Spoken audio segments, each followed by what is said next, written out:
if you are an insurer and you're actively competing in the insurance marketplace, you would be quite reluctant to create a degree of transparency of your claims costs to one of your main competitors. Okay? And as much as they say they keep... Say that again? I just said, yeah, you're right. Yeah, I agree. So as much as they say they don't do it and they keep all their data highly confidential and it's not exposed, there is this feeling or fear that perhaps that data could be exposed to Hook Coburg, and therefore why would you outsource your claims? I think the German market is one where the small to smallish, medium-sized insurers find the attraction of outsourcing far greater than those in the top tier. Most of the top tier insurers do not outsource their claims to any outsourcing company. Okay. And so generally there's been a bit more of a trend towards outsourcing in, say, like the last 5 to 10 years, but yes, you don't really see the larger insurers moving that way. It's probably just going to be more the smaller and medium-sized ones. Yeah, tier 2 and tier 3. I can't be 100% certain because it's a forecast, but that's my view. Of course. Yeah. You know, anything could happen. Yeah.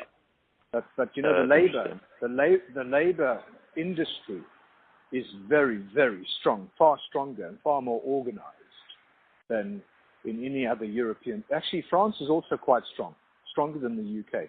The UK is much weaker in coordinated labor strength. Okay, and I'm specifically referring to the labor unions.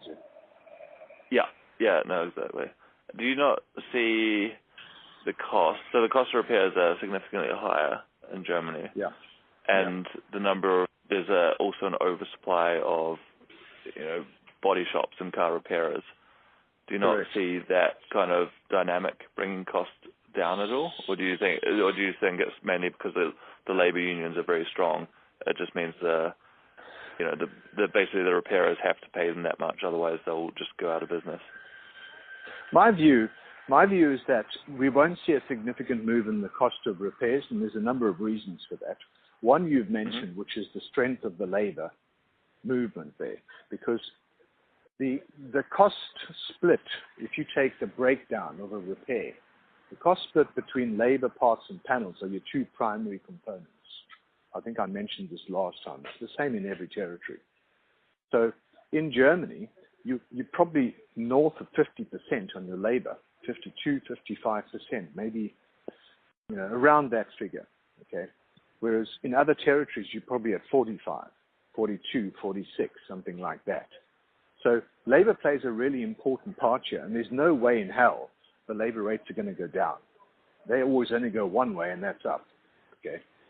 The other issue, which contributes to a stable, high-price repair cost, is the fact that vehicles are becoming more expensive to repair. They've got a lot more technology in them.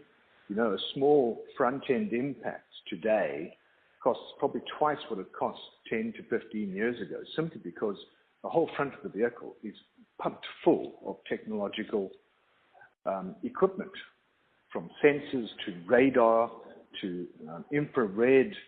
I mean, even windscreens, you only have to look at the cost of windscreens, how they have climbed, simply because they're putting more into windscreens than they've ever put in before. It's just the way it is. So that's another major contributor. That's something to help bring costs down.